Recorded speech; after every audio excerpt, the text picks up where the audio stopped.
नेता प्रतिपक्ष देवेंद्र फडणवीस ने पत्रकारों से बात करते हुए सचिन वाजे मामले पर अपनी प्रतिक्रिया दी। उन्होंने ये आरोप लगाया कि अगर पुलिस के लोग इस तरह के गंभीर अपराधों में शामिल हो रहे हैं तो कानून और व्यवस्था को कैसे कायम रखा जा सकता है। एंटीलिया बॉम्ब केस में जिस प्रकार से चीज़ें बाहर आई है और सचिन वाजे एपीआई इनको जिस प्रकार से अरेस्ट हुई है, मुझे ऐसा लगता है इससे सरकार के ऊपर एक सवालिया निशान पैदा हुआ है। विशेष रूप से हम लगातार ये कह रहे थे कि ये बहुत गंभीर घटना है और सचिन वाजे के ऊपर कार्रवाई होनी चाहिए,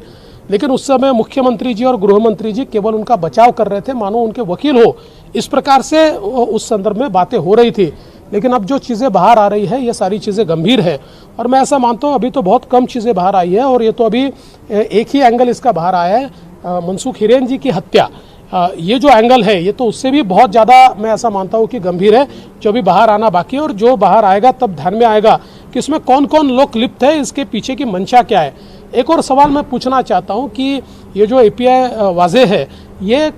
करीब 16 सालों से सस्पेंडेड थे और उनको हाईकोर्ट ने सस्पेंड किया था। और जब वो हाईकोर्ट ने सस्पेंड किया, जिस समय मैं गृह मंत्री और मुख्यमंत्री था, उस समय भी शिवसेना के नेताओं ने आकर इनको वापस लिया जाए इस प्रकार की मांग रखी थी। उस समय मैंने एडवोकेट जनरल जी को वो पूरी फाइल दिखाई थी और उन्होंने मुझे सलाह दी थी कि ये हाईकोर्ट से सस्पेंडेड है और इस प्रकार से इनको नहीं लिया जा सकता। लेकिन बावजूद उसके जैसे ये नई सरकार आई तो नई सरकार ने कोरोना का बहाना देकर उनको वापस लिया और केवल वापस नहीं लिया तो जो क्राइम इंटेलिजेंस यूनिट है, जो मुंबई पुलिस का सबसे महत्वपूर्ण अंग है और जिस पर हमेशा पीआई रहता है उसका प्रमुख, तो रातों रात पीआई को हटाकर जो 16 साल से सस्पेंडेड है ऐसे एपीआई को उसका प्रमुख बनाया गया और सारी जितने उसके बाद प्रमुख केसेस है वो भी केसेस उनको दी गई। और ये भी यहाँ पर मैंने बताना चाहिए कि जिस समय वो सस्पेंडेड थे उस समय शिवसेना में उन्होंने प्रवेश किया था, शिवसेना के प्रवक्ता के रूप में भी उन्होंने काम किया था। तो ये सारी चीज़ें जो है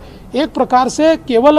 मुझे ऐसा लगता है कि अपने हित के लिए इस प्रकार का कार्य ये बहुत ही गलत बात है और इसमें से हमारे सरकार की, हमारे पुलिस की इमेज भी खराब होती है और इसमें सत्य अभी आधा ही बाहर आया है। हम अपेक्षा करते हैं कि पूरा सत्य जल्दी बाहर आए।